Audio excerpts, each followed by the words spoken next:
Well, hello again, everyone. Welcome to another edition of Fantasy Football Fever.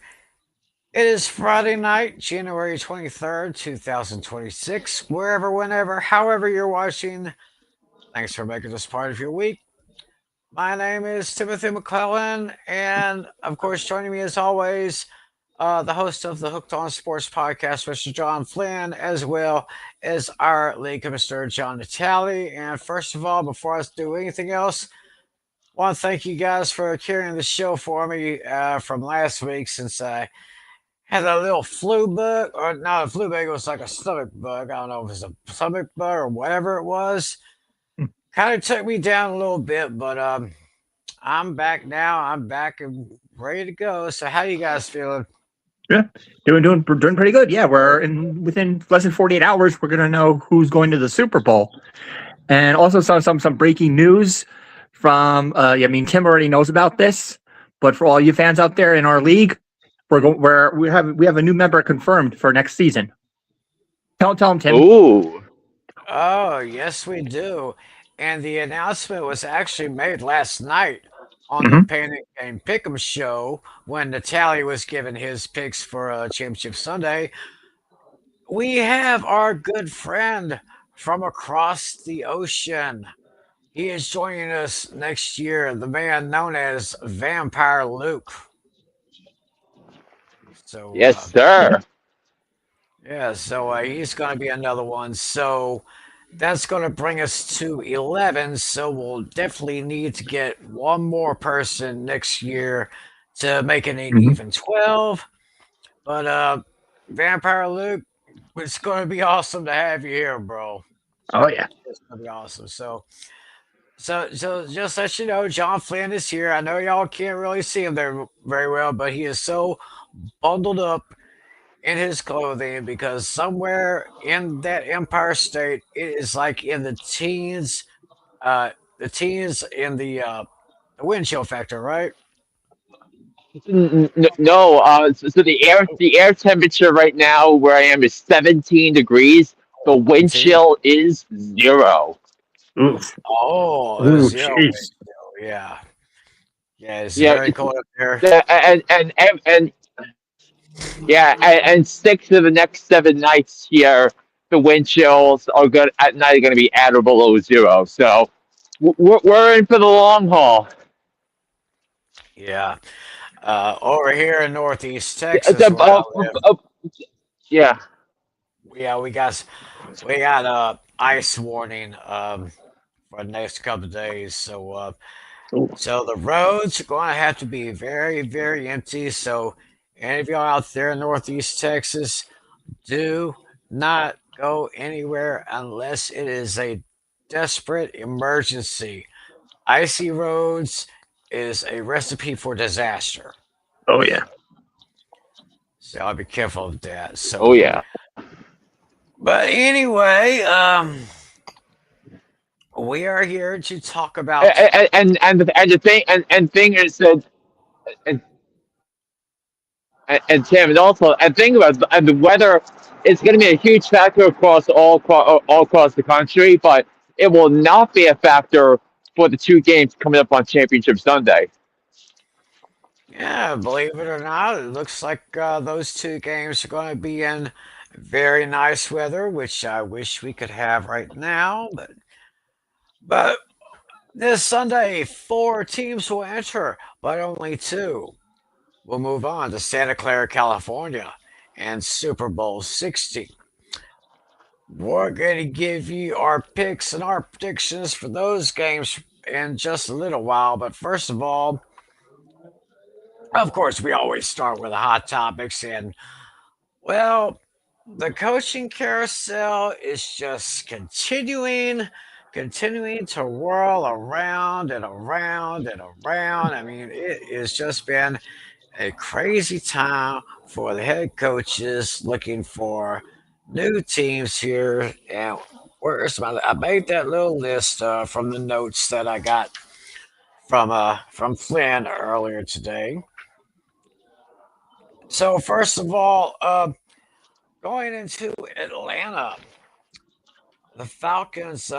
They have their new man. the former Browns head coach Kevin Stefanski, and they also hired Tommy Rees as their new offensive coordinator. So, with the bad season that the Atlanta Falcons had, of course, the only bright spot, of course, was their star running back Bijan Robinson from Texas. Texas.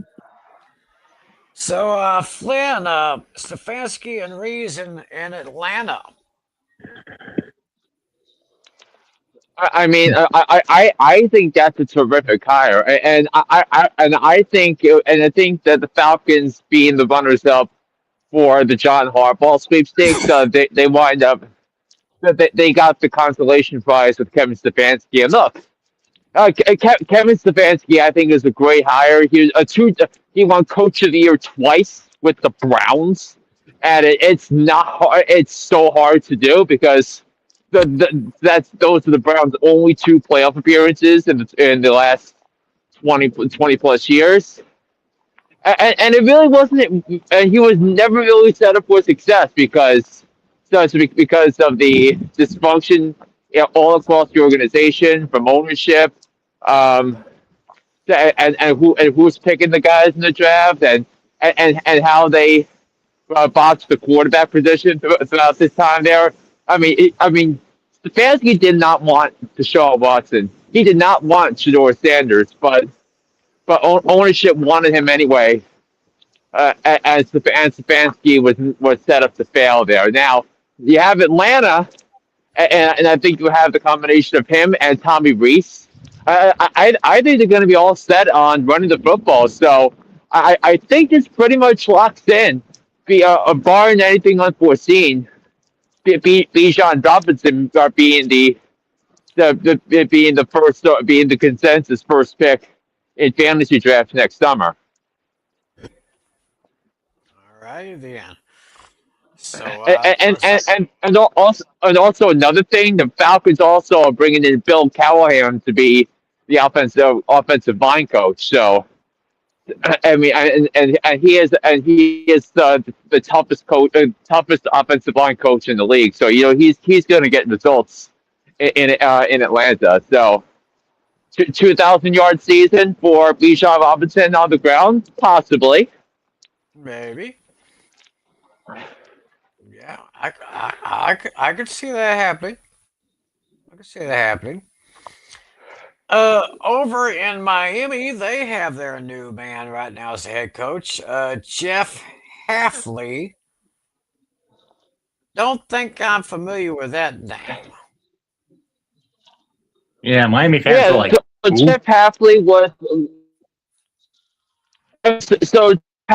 was the defensive coordinator for the Green Bay Packers over the last two seasons. He had come over to Green Bay from Boston College, where he was the head coach there for 4 years, and he wanted no part of the growing influence of the name, image, and likeness a trend that's going on across college sports. So he figured you might not have to deal with that in Green Bay, but he fielded top 10 defenses each of the last 2 years. The last year, it's partly because I think a good reason for that was the acquisition of Micah Parsons to address a key need on that defense.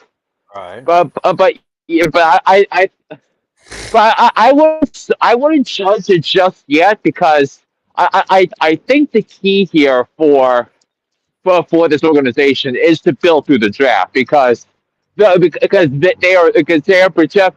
currently, as it stands right now, $30 million over the cap, a projected cap going into the season. So they're going to have to make some roster cuts to make that happen.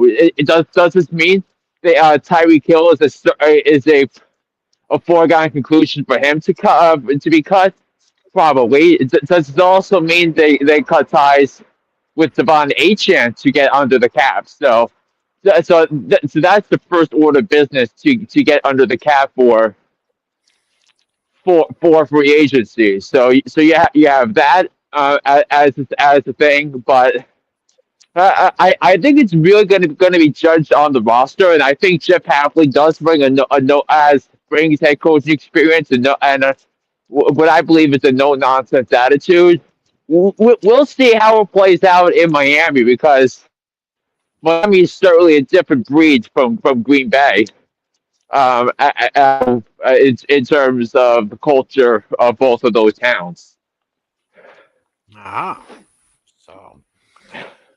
so hopefully the Dolphins will have a better offense. Of course, the question about Tyreek Hill, will he stay? Will he go? Or don't really know about that. Now the I Titans. and, and the thing is, other than those two, there are not many obvious cut candidates for the Dolphins. I mean, that just shows you the amount of damage that Chris Greer left behind. Um, Right. and reflective of the Dolphins' decision to keep Chris Greer after the disappointment of the 2024 season. Right. Yeah. Hopefully they can kind of put together the pieces that was broken by Chris Greer. So I guess it was a good time to fire him when they did. So we'll see what happens there. The Tennessee Titans, they have their new head coach, former Jets head coach Robert Saleh. How does this fit? Ugh. I don't know. I'm skeptical about that one. Well, kind of as well. Uh, I mean, they, I was looking on WalterFootball.com and the grades they gave the hires and fires. So he gave the Titans a Matt Millen grade for the hiring of Robert Sala. So it was a pretty bad and terrible hire, and even the 49ers defense wasn't particularly a top notch unit last year, despite getting to the divisional round. But this is kind of a reflection of where Tennessee has gone over the last or since so they inexplicably fired Mike Vrabel after the 2023 season. yeah. So the Titans, they're uh, they're in the top five in the draft, right? Yeah, I Well, think they're the fourth pick. number four. So the Titans will have the fourth overall pick for next year's draft. Uh, Who do you think you're going to be drafting next year from the Titans or as starters? Like anybody, running backs, receivers. I mean, is there anyone that's worth a top 100 draft pick on that roster in fantasy? I think not. But the yeah, one you thing I do will have. tell you is that they have yeah, but the one thing they do have, I believe, is a good amount of cap space. So they'll probably still have to spend on running back, a receiver. Yeah, maybe running back receiver. Of course, they got Cam Ward. So, so I guess we'll just have to wait and see about that. Speaking of, we were talking about the Dolphins. Their former head coach Mike McDaniel. He is now the new offensive coordinator for the Los Angeles Chargers. So he's going to be sitting under Jim Harbaugh's learning tree for at least next year or so. Yeah, yeah. I should add a disclaimer that he will be the offensive coordinator of the Chargers unless he gets a head coaching gig elsewhere. So if he's the head coach, if he takes the Bills job as the head coach, he's going to be the head coach of the Buffalo Bills. If he's going to be if he's going to be the head coach of the Raiders, and him being tasked to draft to develop Fernando Mendoza, he's going to take the Raider job, and the Chargers will have to look elsewhere for for an offensive coordinator. Right. So, so, uh, so that could be an interesting thing. We'll just have to wait and see what happens with with McDaniel, which way he goes. It looks like Eric Bieniemy is heading back to the Kansas City Chiefs coaching phase. Hired as the new offensive coordinator. Yeah, I mean, If I'm not mistaken, wasn't he like a running backs coach? no, he was the offensive coordinator for the Chiefs in Mahomes' first 5 years as a starter. Oh, okay, so he's back to his old position here. Yeah, and so I think this is a sensational hire for the Kansas City Chiefs because I think if we're being honest, even though the Chiefs went to the Super Bowl twice in the 3 years Matt Nagy served as the offensive coordinator, it really, I think it was really despite of Matt Nagy being the offensive coordinator for the Chiefs. That was really mainly the work of Reed and Mahomes, Right, and the greatness of those two connected to winning that championship against the 49ers, and then going to the Super Bowl despite not looking the part all year, and being on the right side of the scoreboard every day, seemingly every week in 2024. right. So it'll be interesting to see what it's going to be like with a slightly new look Chiefs because well, for one thing, we still haven't got an official word as far as Travis Kelsey is concerned. He's pretty much been kind of laying low after the regular season. So Yeah, yeah. And now question for you: Are to that with the enemy as the OC? Do you think the Chiefs try and trade try and trade for Tyreek Hill or sign Tyreek Hill after if he's cut? Mm, I don't see it happening. I can I don't really see it happening either. Um, yeah, Tyreek Hill did have some good years, but last couple of years in Kansas City kind of fell off a little bit before he left for Miami. So um, Maybe makes sense with the enemy, but we'll have to see. But I honestly would not be surprised if Tyreek Hill goes back to the Chiefs. right, yeah, yeah, right. But there's a couple of new offensive coordinators for a couple other teams. First of all, Drew Petzing. He has been hired as the new offensive coordinator for the Detroit Lions, team who came in with of course with new offensive defensive coordinator, and then had a good season, good start, but just plummeted downward during the final part of the season. So Petzing as offensive coordinator for the Lions. Flynn, what do you think about this year? If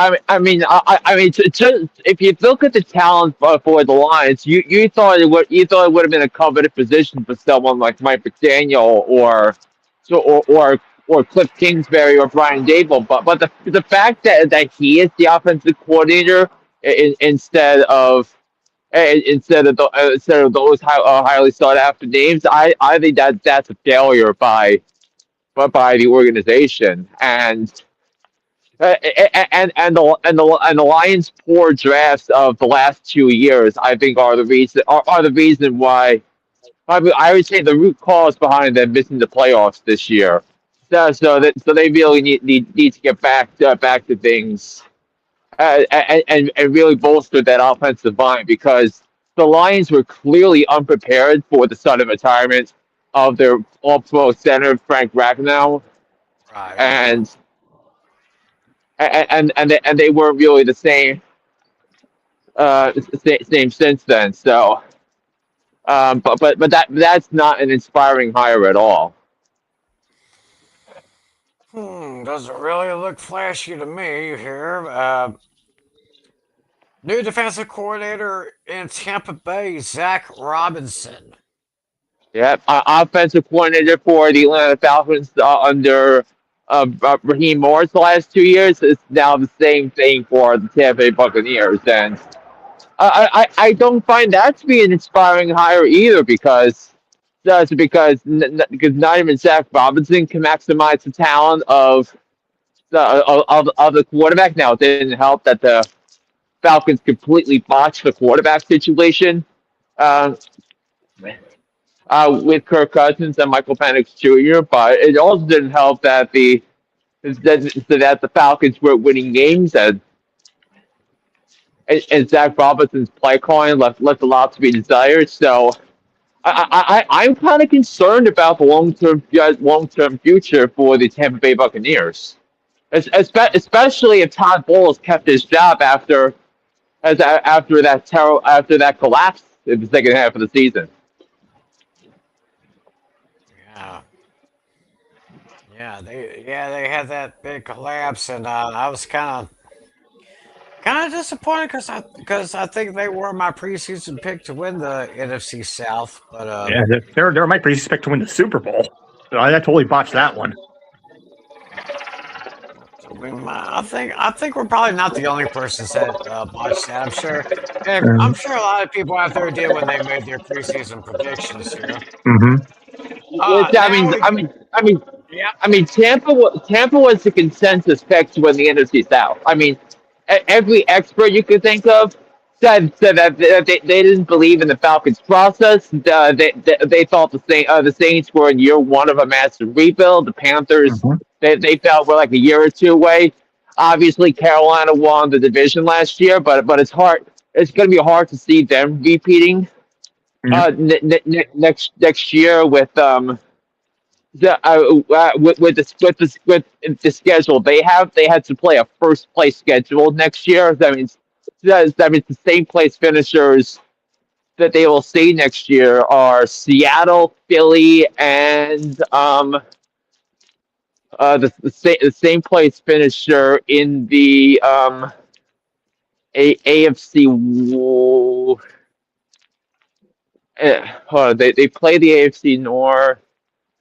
Yeah, safe place finisher in the AFC West, and that's Denver. Yep.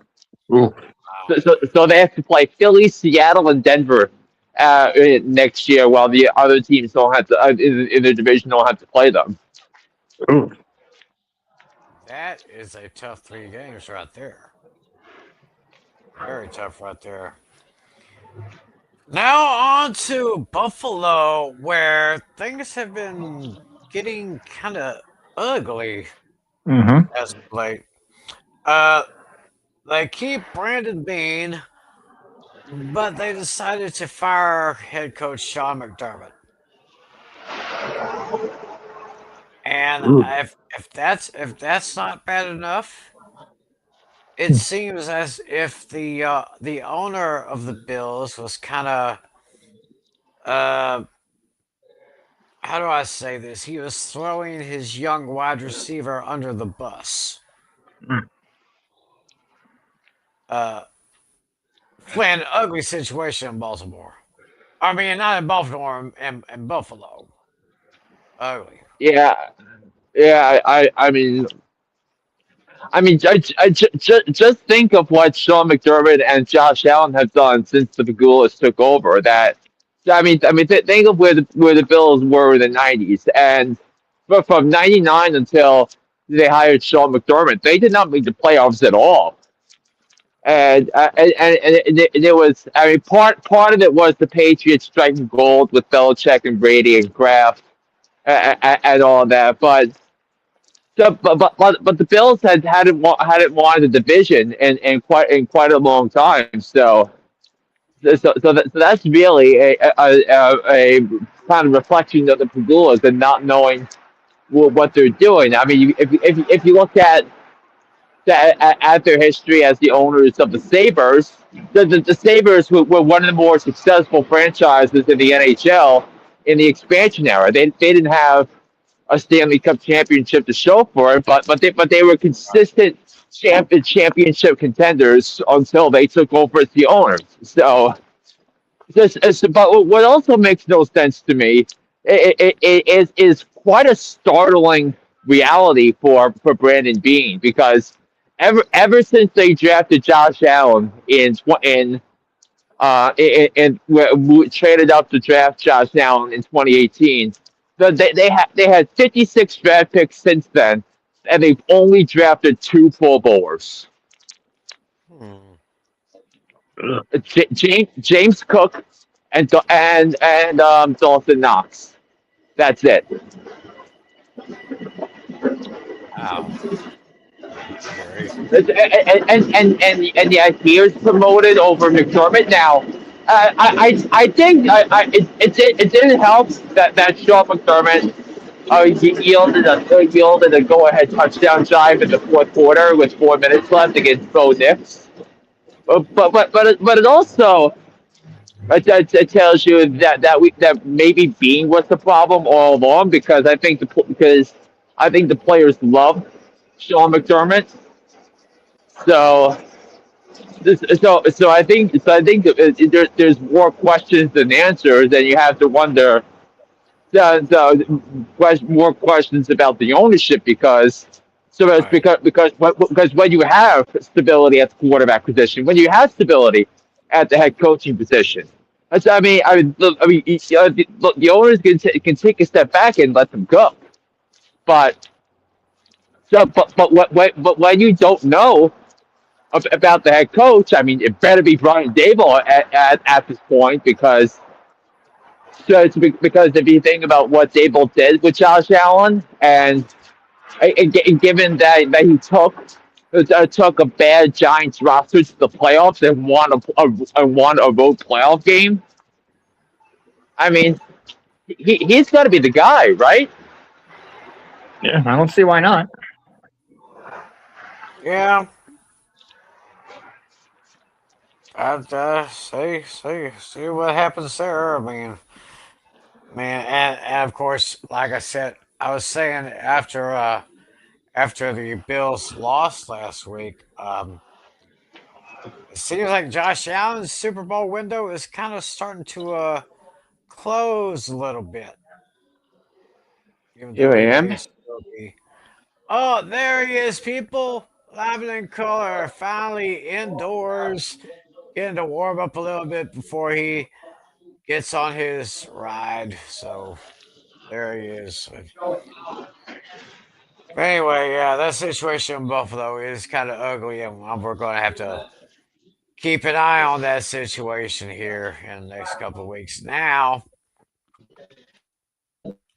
there is another offensive coordinator that was hired, and it looks like the Cowboys finally have their man. It is former Philadelphia Eagles uh, defensive coach Christian Parker. Mm. I believe for the last two seasons, he was a coach with the defense in the Eagles, uh, the passing game, uh, coaching the pass defense there. And God, if the Cowboys need something, it is a pass defense game. They gave up more passing yards this year than any other team in the league. They gave up the most fantasy points to wide receivers. I mean, they left receivers open as a 7-Eleven. But hopefully now with Christian Parker, hopefully he'll make a great change for this defense. Flynn, how do you see this one? I mean, I think this is an inspiring honor for the Dallas Cowboys. I think if you look at what transpired the last couple of years under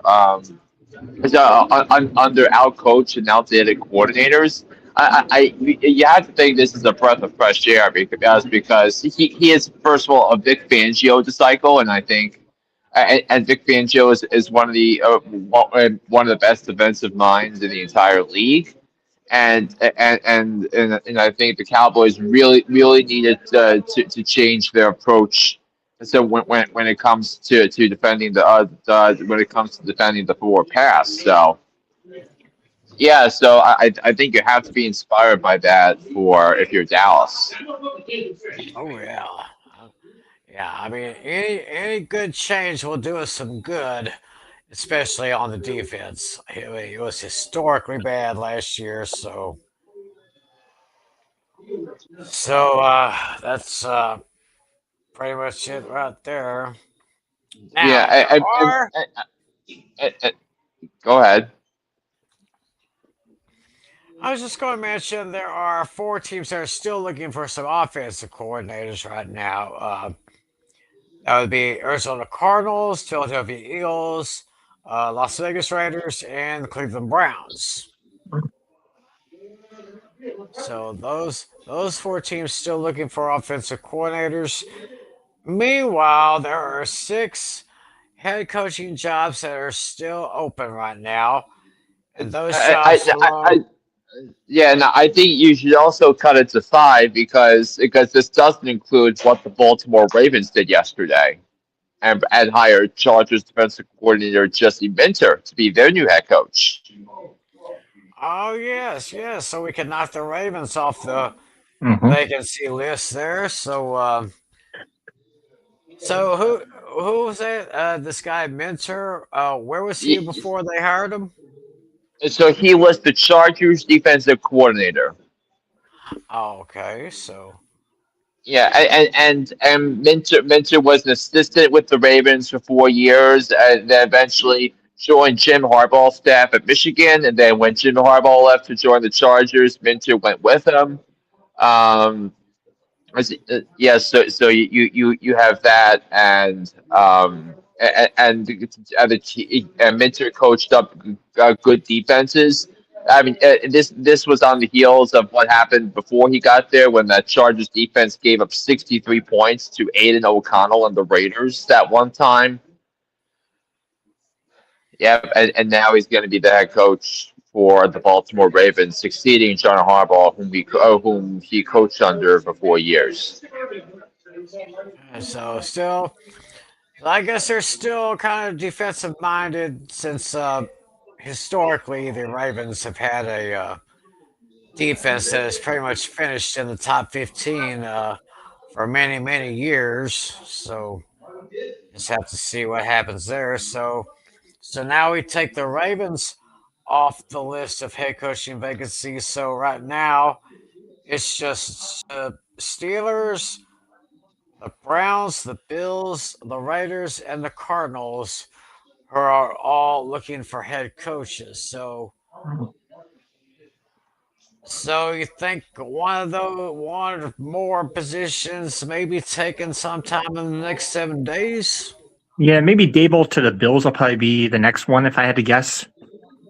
Yeah, I also wonder about the Steelers because I think they're going to be closing in on a hire soon. Whether it's Chris Shula, the Rams offensive coordinator, or Brian Flores, the defensive coordinator, and Brian Flores, unless he takes the Steelers job, is going to be is it will return to the Minnesota Vikings. That this upcoming next season. Okay. Speaking of the Bills, I think it was this morning when I read it on Facebook that Philip Rivers interested Mm-hmm. in the head coaching position in Buffalo. Philip Rivers, who just came back to football after a what was it, 4 or 5 year absence? Yeah, you retired initially, I think, in 2020. And then, retired for 4 years and came back. Five years Yeah, and came back. in 5 years. And he came back because the quarterback situation right at the time Hmm. was absolutely dreadful for the Colts. Yeah. And now he says he is interested in the head coaching position in Buffalo. Yeah. I mean, I can't picture him a head coach yet. I would say, if anything, maybe you start off as a quarterback coach first or an offensive coach first and then work your way up, I think. That's what I would do. I think it kind of makes sense.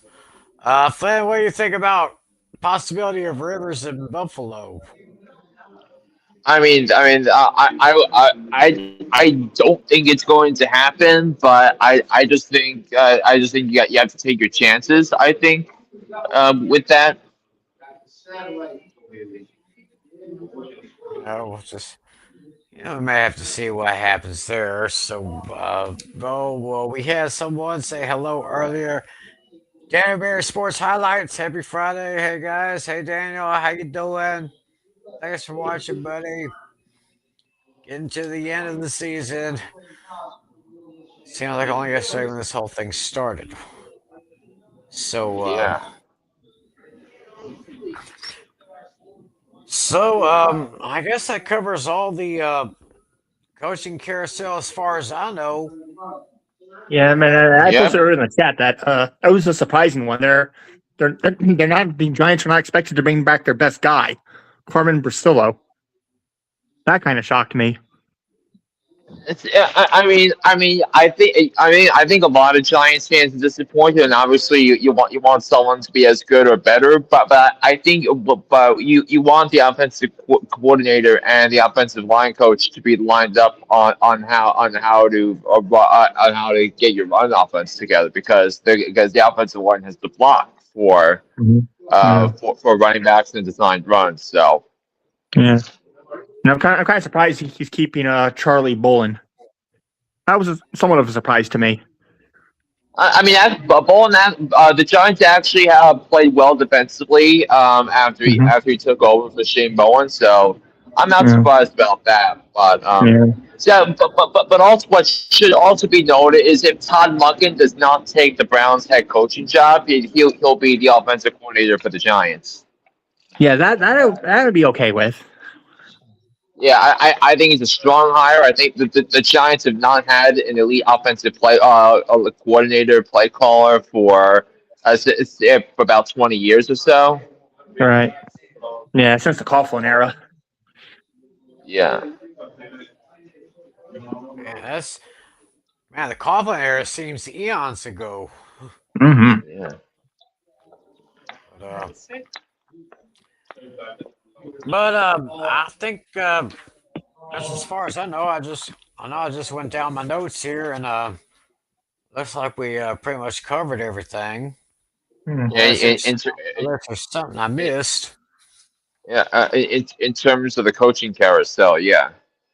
Right. So we should see a lot more action as far as the coaching carousel in these next few days, Oh yeah. especially since we're going to be getting closer and closer to the free agent period. So Yeah. that'll be coming around before you know it. Yeah, it's sometime in Yeah. March. The free agency tampering period begins on Monday, March 9th. Ah, Monday, March 9th. Alrighty then. Yeah. So I guess we can do a somewhat of a preview of Championship Sunday here. Taking a look at oh,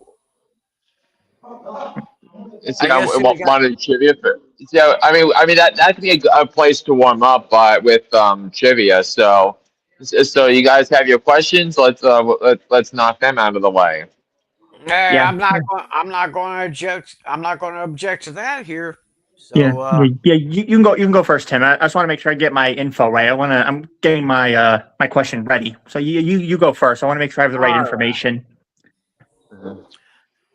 All right, guys. So, as you know, um, we have two NFC division rivals competing for the trip to the Super Bowl. That, of course, being the Seahawks and the Rams from the NFC West. Now, of course, last time NFC rivals, division rivals, faced each other, of course, was last year. That, of course, was the Philadelphia Eagles and the Washington Commanders. So, my question is, who were the last AFC division rivals to compete in a conference championship? I That's might my have an question. idea. I That's my might have an question right idea. there. I feel like I have an idea on that one. You think so? Yeah. All right. Yeah, I guess. I think I've got that one down. So, all right, Natali. Yeah, I have a feeling this one's going to be an easy one, especially for one of you. But I'm not going to say which one I think it's going to be easier for. But then again, I think both you guys are going to get this because this wasn't too terribly long ago. But my question is just simply this: which quarterback holds the record for most touchdown passes in a single conference championship match? Ooh. Interesting. Something to think about. Mm-hmm. Yeah, yeah. So I have two questions, Natalie, and one of them actually came very, very close to your question, but it's not passing touchdowns. Okay, so but I'm it still involves quarterbacks though, right? You're saying, is that what you're saying? yes, yeah. So I'm going to start with the second question I have on my banners. Which quarterback threw the most passing for the most passing yards in a conference championship game?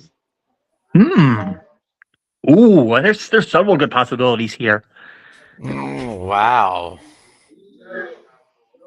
Yeah, I got a yeah, feeling where the obvious I got a feeling that that is where the obvious answer is not the correct answer. Mm. mhm. All right, so yeah, And now let's go to your original just one. Your no. So I had two planned all along. gotcha. I gave you the second question first. So my first question is, which four NFL teams have lost three consecutive conference championship games, 3 years in a row? They lost. Mm. They came up short in the championship game. Oh, Now I will give you a hint. Three of them are in the NFC, and just one is in the AFC. oh, okay. So that's your in. Three in the NFC, one in the three in the NFC, one in the AFC. Oh, okay.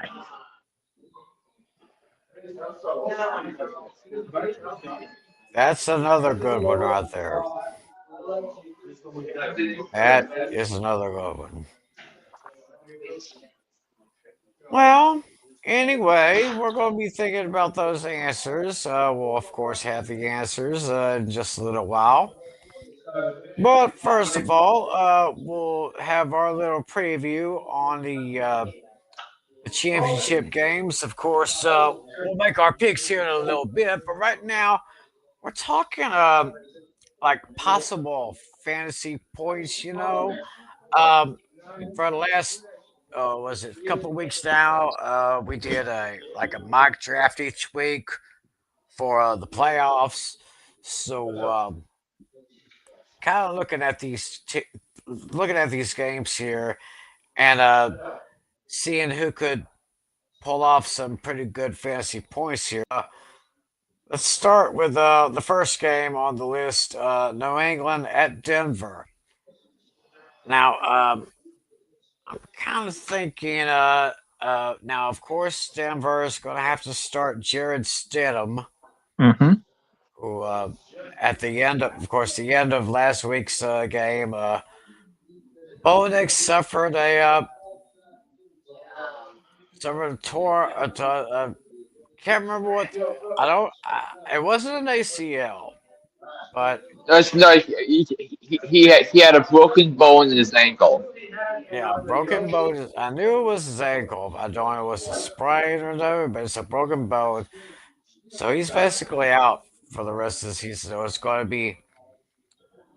So it's basically going to be Jared Stidham going up against Drake May. So, so Flynn, as far as fantasy is concerned, what are you looking at with these two teams?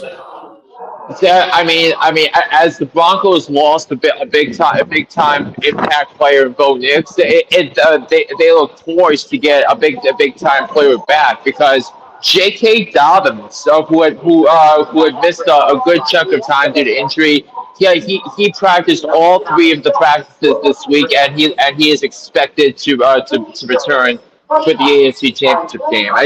Before he got hurt, he was on pace to be a top 20 running back in fantasy.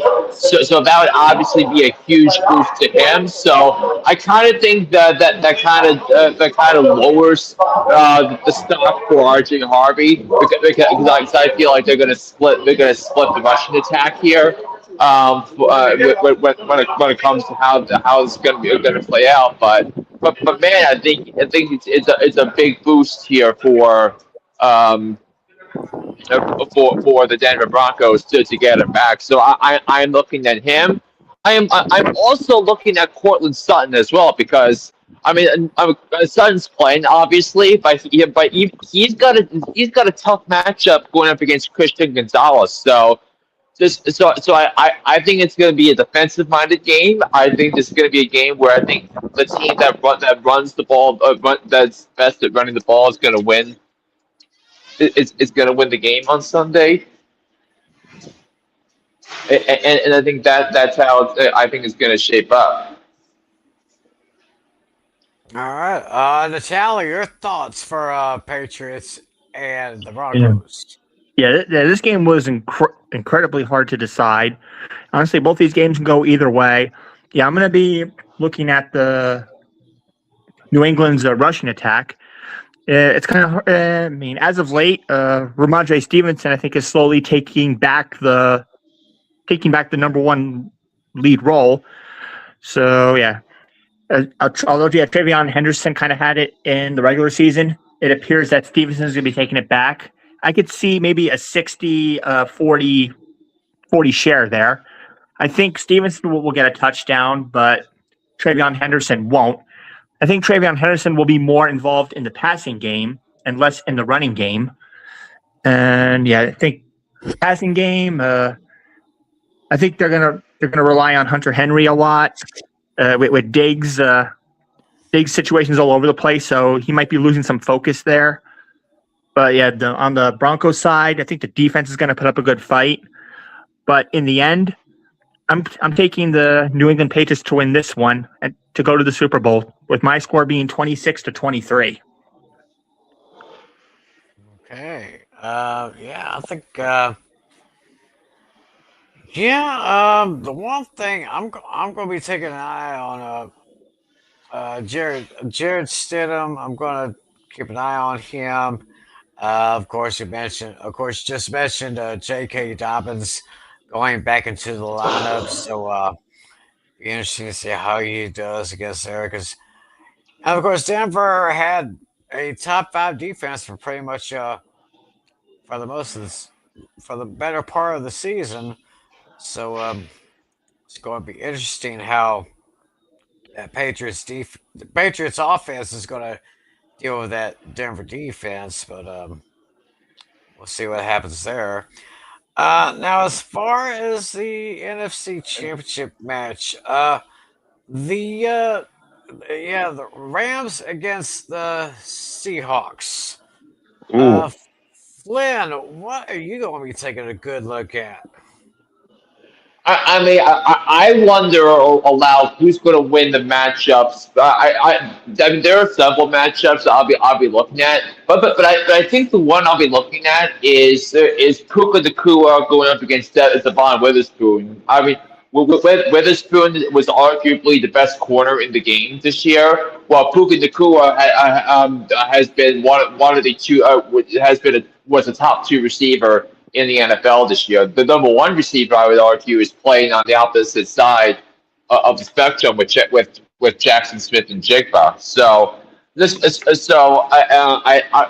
of course the last time the Seahawks played the Rams, Puka Nakua went off for 225 receiving yards and a couple of touchdowns in a career on a career night. So, is he going to be able to get anything close to that? If he can win the one-on-one matchups using his physicality and muscle against the Devon Witherspoon, that's going to significantly increase the chances of the Rams to win the game on Sunday.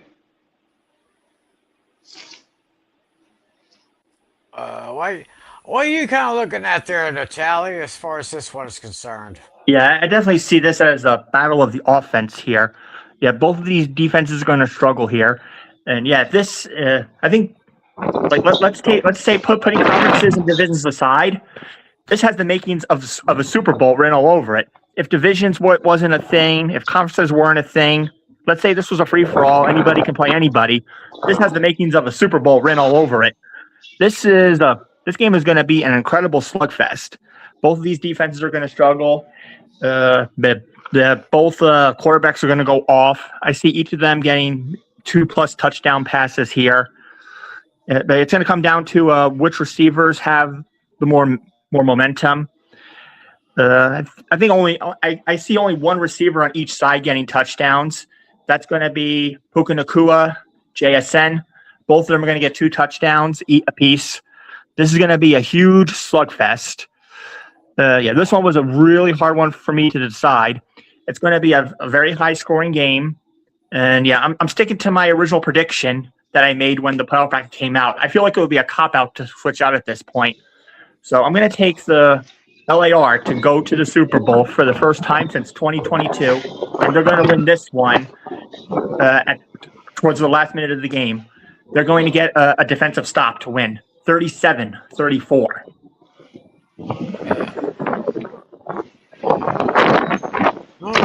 I guess we kind of already got Natale's picks on this one, so I guess we can hear from Flynn and myself as y'all take a look here at our matchups. And as you can see, the Patriots will go to Denver as 4.5-point favorites. And I am going to, like I said, Dobbins is back with the Broncos. They couldn't have gotten him at a better time. They need a little bit of help on the running, especially with Jared Stidham having to fill in for Bo Nix, who is out for the season. I think New England's going to make it very, very interesting. But my decision is, in the end, they always say offense wins games, defense wins championships. So I think it's going to be the defense of the Broncos that is going to sustain them for a good bit. So I am picking the Broncos to win and cover. I'm taking the Broncos over the Patriots by a score of 33-24. Gotta sound the alarm.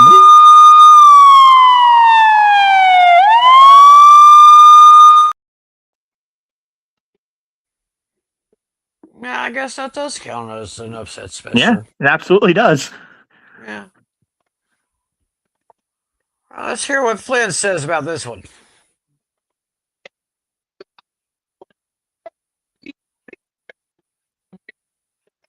Oh, I can't hear a darn thing. You're not coming in, Flynn.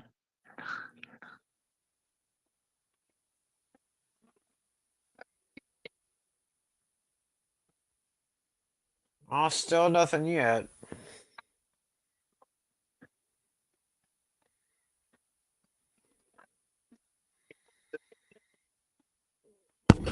Tell you what, while Flynn tries to get his audio back, and Natale, remind everyone of what you said for this game between the Patriots and the Broncos.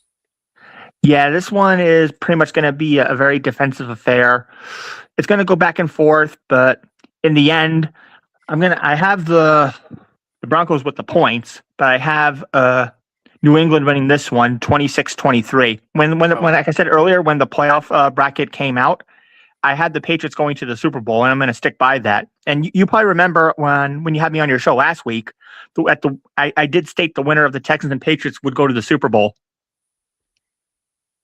Yeah. Yeah, I think I do remember hearing you say that. Mm-hmm. So, So yeah, I'm sticking by what I said.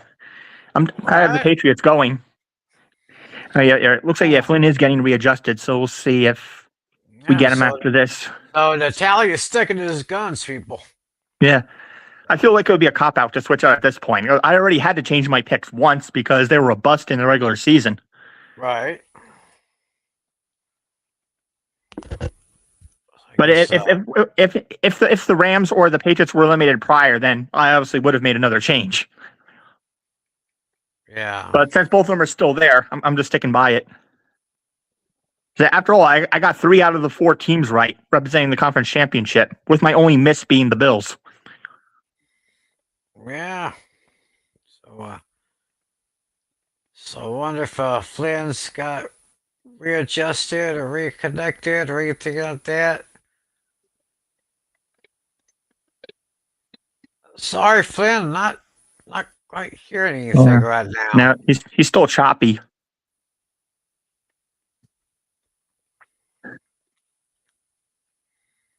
Yeah, he is on the train. Maybe it could be the cell service on the train. Maybe.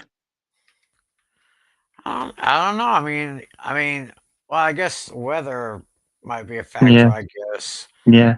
Since it is extremely cold up there with a 0 wind chill.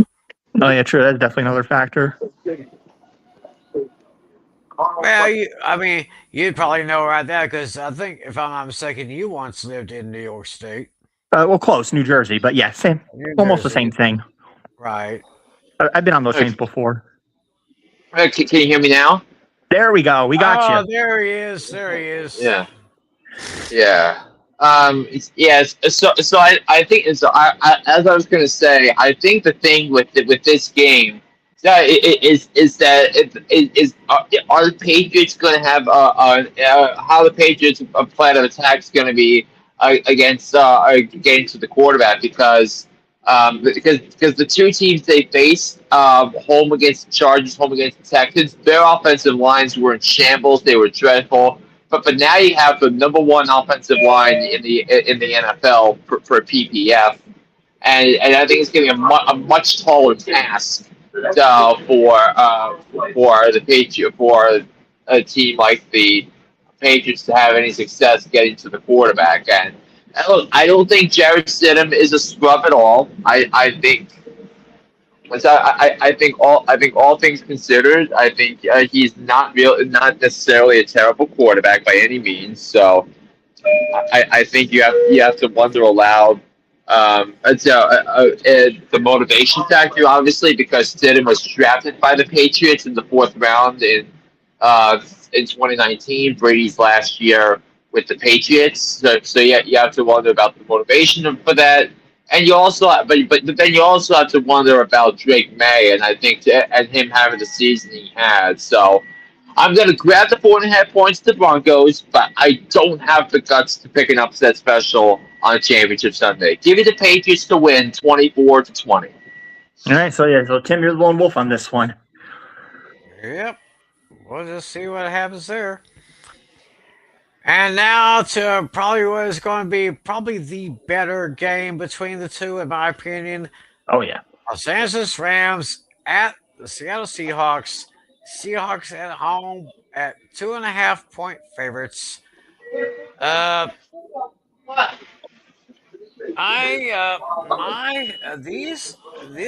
matchup is the one I'm really looking at.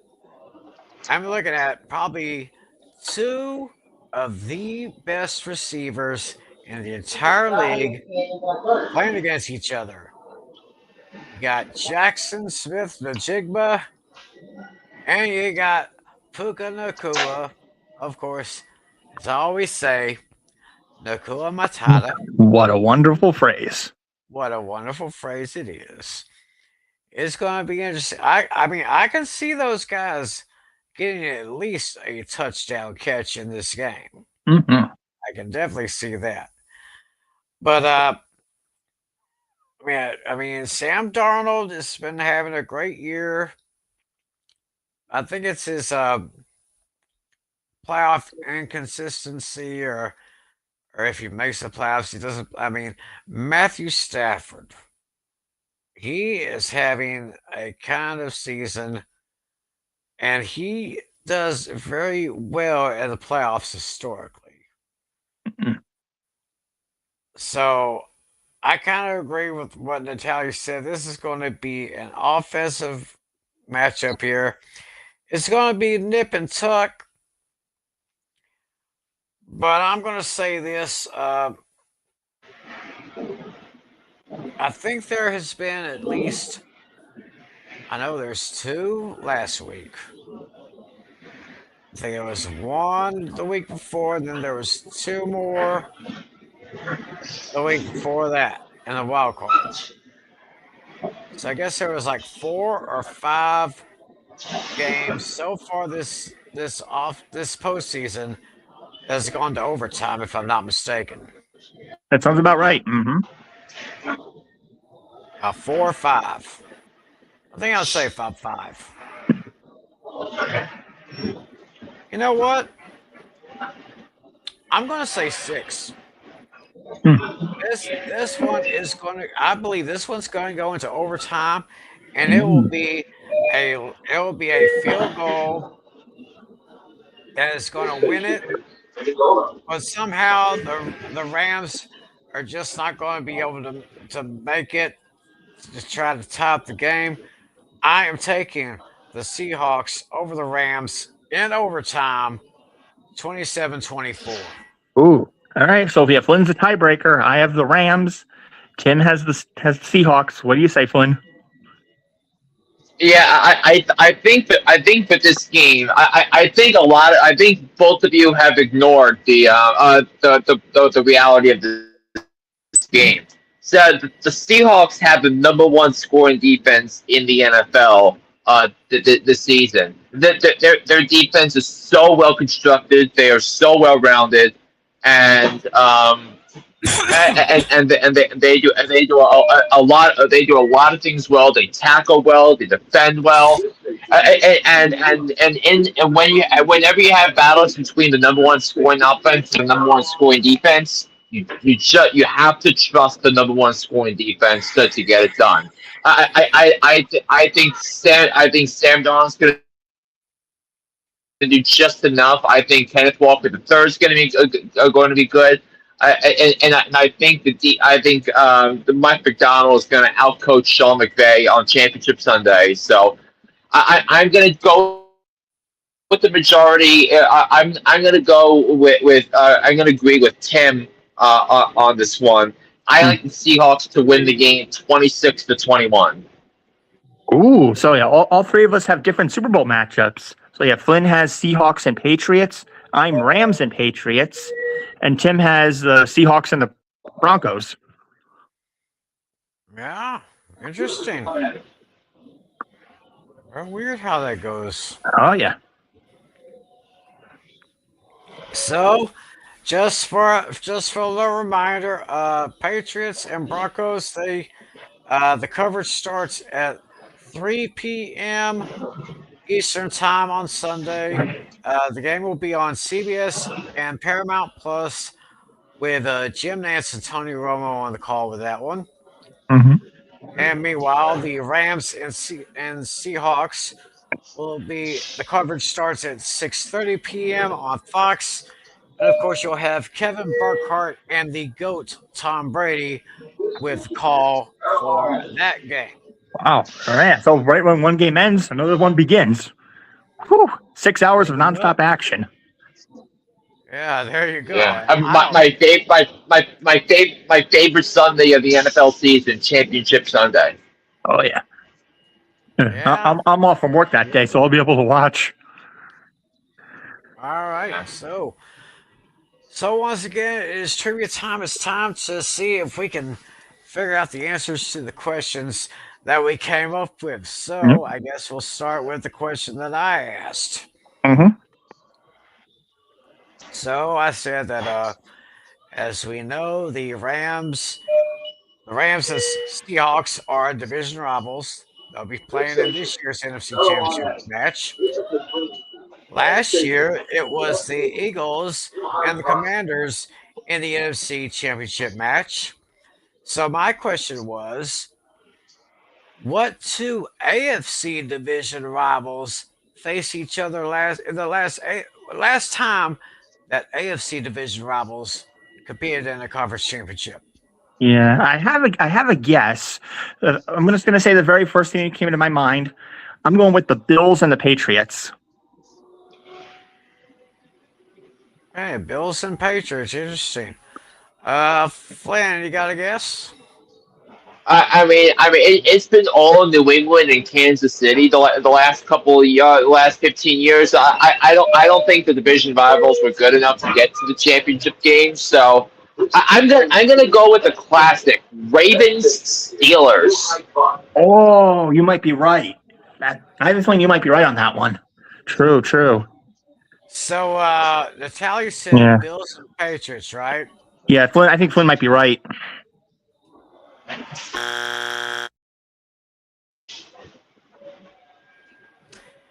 And so Flynn said Steelers and Patriots.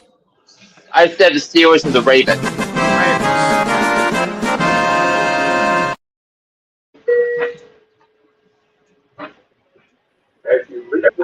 Yes, Mr. Flynn, you would be correct. Mm.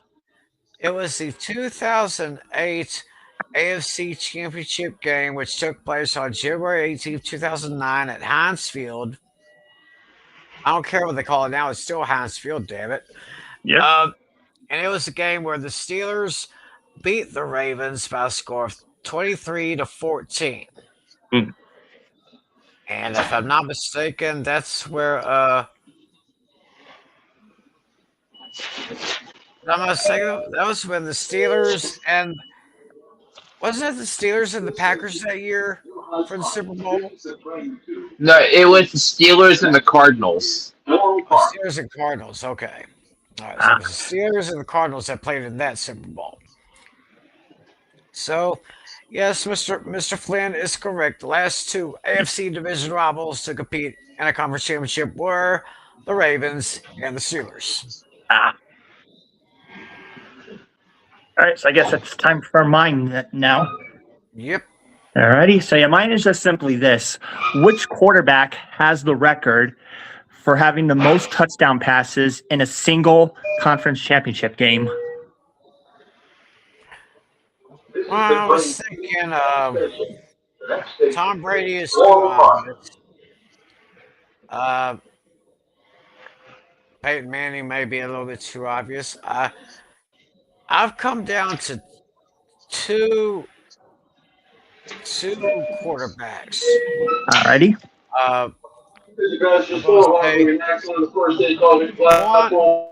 think one is in the Hall of Fame. I think the other one is about to be in the Hall of Fame or is probably in there. I don't know. It's a toss-up. I'm going to take a guess and say Joe Montana. Joe Montana. Alrighty then. All right, Flynn, what do you say? I think I know where you're heading for this one because I think the hint you gave us it was going to be easy for one of us. I believe it's because this guy did it for the New York Giants. So I'm going to Okay. go with Terry Collins, who threw 5 touchdowns in the 41-0 NFC Championship trumpet against Minnesota. Well, no explanation needed. But Flynn got it right out of the gate. Oh my goodness.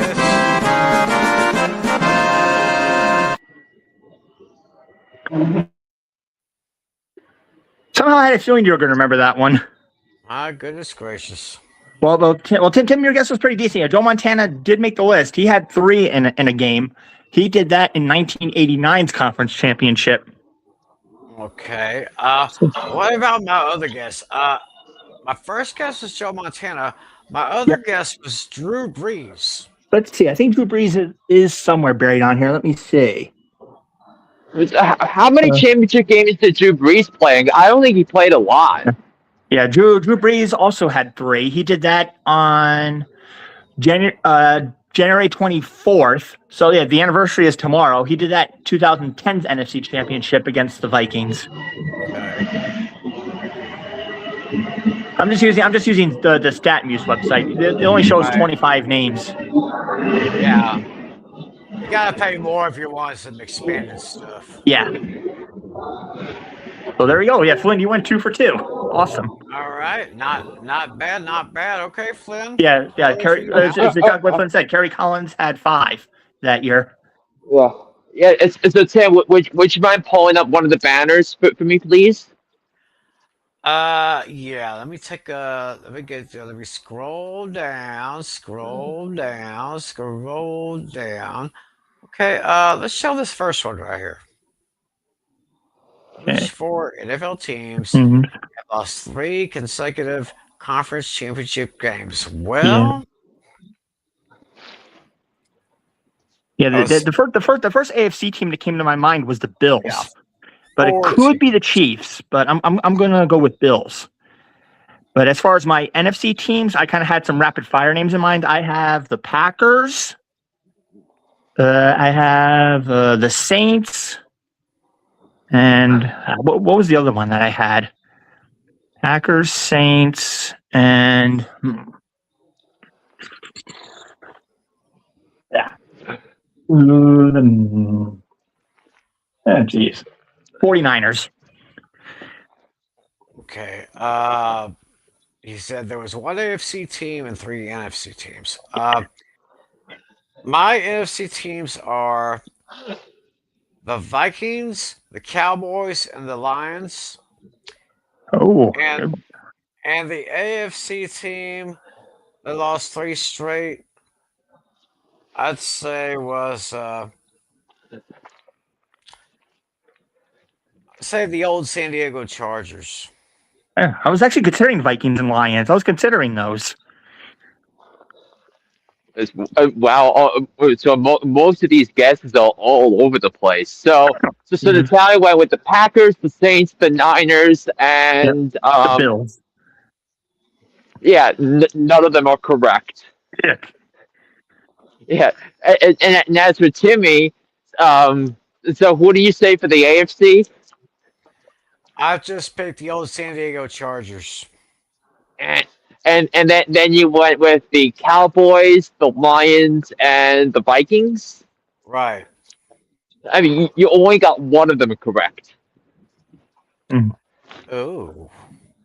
And that was better than me. Cowboys. I mean, yeah. So the Cowboys lost the NFC Championship games in 80, 81, and 82 to the Eagles, the 49ers, and the then Redskins. Yeah, I remember that.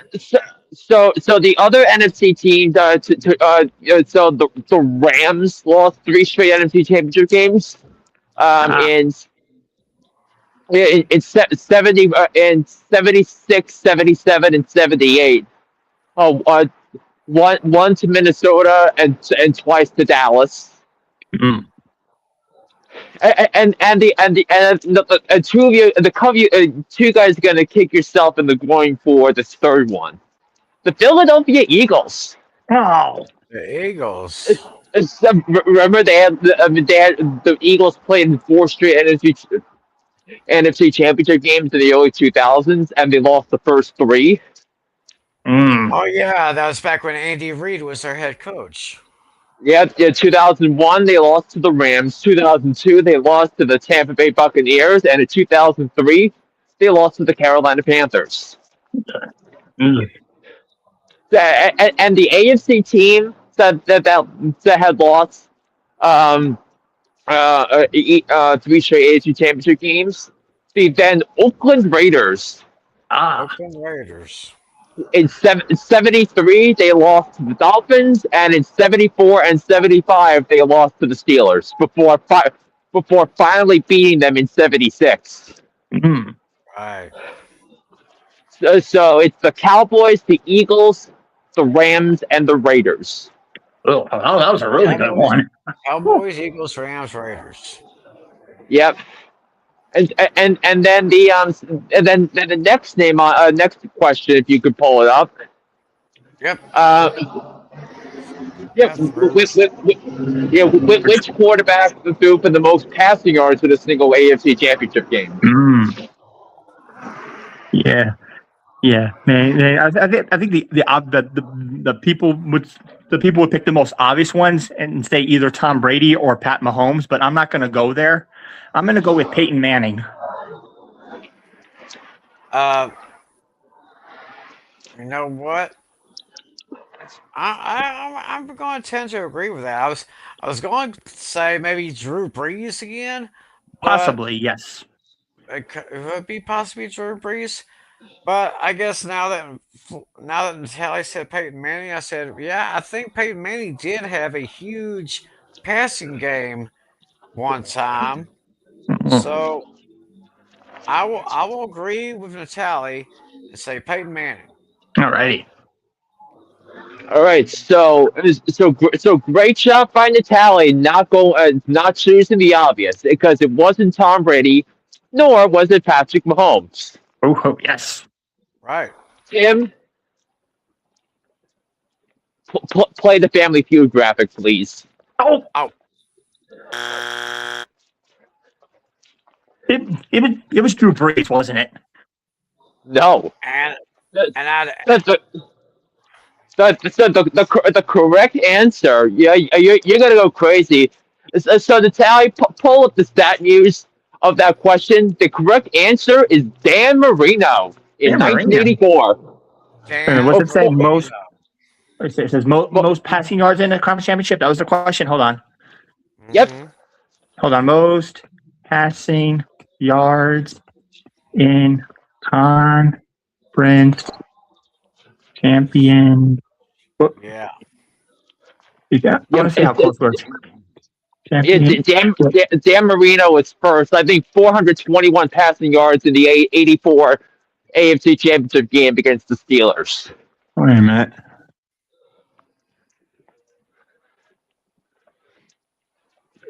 Okay, I just typed into the stat news. I don't know why it gave me college stats for. That's weird. Oh, okay. Let me specify this. When I saw Bailey Zappi, I'm like, what? I'm like, wait a minute. Bailey Zappi makes me happy. You mean don't worry, be zappy? Hmm. That's true too. Oh, whoops. In a single.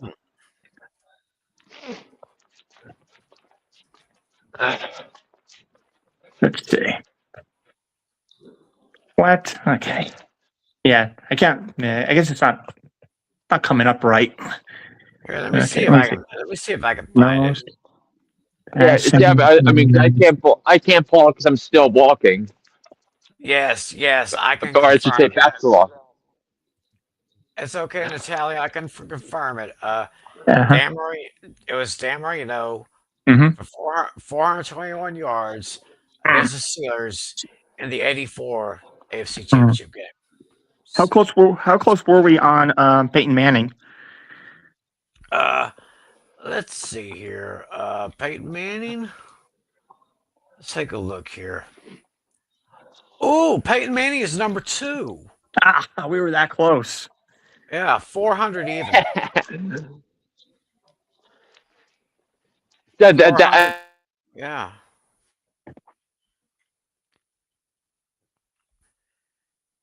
So,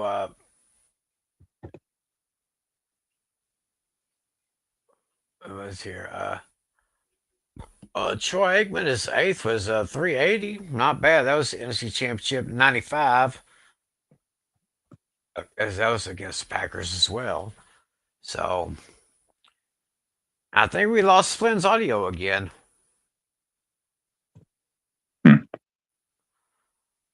So, Okay, there we go. Now I got the list.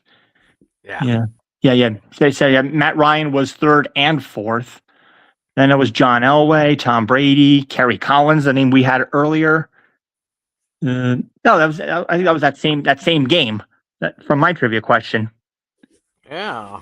Yeah, Kerry Collins had 381 yards in that game. Yeah, and like you said, Troy Aikman was 8.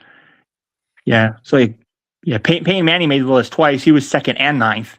He was second when he was with the Broncos, and he was Right. ninth when he was with the Colts. Uh-huh. There's your list Yeah, right there. yeah. Good thing we didn't say Drew Brees, because Drew Brees was 13th. 13th. Yeah, Drew Brees had 354 in the January's 21st, 2007's NFC Championship. Yeah, where they beat the Chicago Bears. Yeah, yeah. Peyton Manning is also 15th. Yeah. So I don't know if I don't know if Flynn's going to try to come back here, but we're almost Yeah. pretty much at the end of the show. Yeah, I'm just gonna check NFL.com for a quick second just to see if there's any see if any breaking news came in or something. Yeah. I'm just gonna make sure. Yeah, I need to find me or create something like whenever a breaking news event happens during our show, we can Yeah, play a little thing, you know. yeah. Well, it Like says on uh, here, the quarterback Sam Darnold oblique, he's off the injury report, so he's officially active. okay, so Sam Donald is active. That's a good Let's thing. see. One of the Patriots. Wait, it says a Patriots wide receiver is questionable versus Denver. I just don't recall who it is. I got to pull up the article. Oh, okay, Matt Collins. So that's not too big of a name. He's like the number 3 receiver, I think.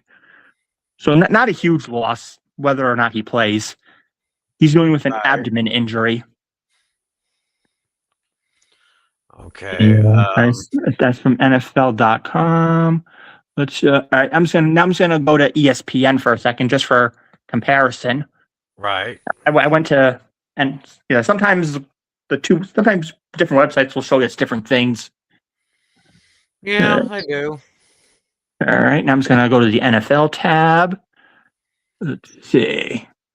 All right, I got the same thing there. Darnold good to go. Yep, Rivers he's having his interview. We saw that. Well, here's something that we didn't mention yet, but it was pretty much a given. But that quarterback Mendoza, he's officially declaring for the NFL draft. Who's that? That guy, I think Fernando Mendoza. Fernando Mendoza, quarterback for Indiana. Yeah, he has officially declared for the draft, so he's officially good to go.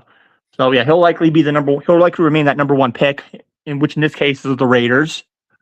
Yep. Let's see. Oh yeah, Ravens hiring Bolt Minter. We mentioned that before. And then it says the Cowboys agree with their defensive coordinator. We got that already. Let's see. And I don't see anything further on ESPN.com. So I think that pretty much shows everything. Alrighty then. So I guess we're ready for closing remarks then? Yeah, just do our usual thing here. Mhm. Next week, next Wednesday, on the pay game, next week's Pay Game Pick'em show is a best of show. Mhm. The best moments from this past year. I'm sure there's going to be a good bit of laughs. There's going to be a good bit of fun, and we're also going to see how the playoffs were set up this year in comparison to how we predicted they would be. Mhm. So we're going to figure out which one of us looked like geniuses and which one of us kind of looked like dummies or something, you know. So Ah. y'all check that out. Pain and Game Pick'em Show. 10 p.m. Eastern, 9 p.m. Central, Wednesdays. Well, actually Thursdays now. We need to change that. It's Hmm. Thursdays now Gotcha. on the Pizzle 90 channel. And of course, as always, you know, you can listen to Hooked on Sports with John Flynn or on Apple iTunes, Spotify, TuneIn, wherever you get your platforms. And of course, you can also watch him on his YouTube channel, John Flynn 1589. Oh, so I had the wrong address there. I thought it was John Flynn, but it's John Flynn 1589. So Ah. there you have the information there. So I don't know. I don't know if we're going to be doing a show next week or mean, possibly. I guess if we do, it'd probably be to recap the conference championships. Then if there's any more coaching hires, offensive hires, defensive hires, things like that, we'll cover like any Right, we hires could for do next week. that. Yeah, well, we could do something like that. Yeah. But yeah, I'll keep in touch with you guys and see what happens there. So I guess that sounds pretty good. Um, yeah, we are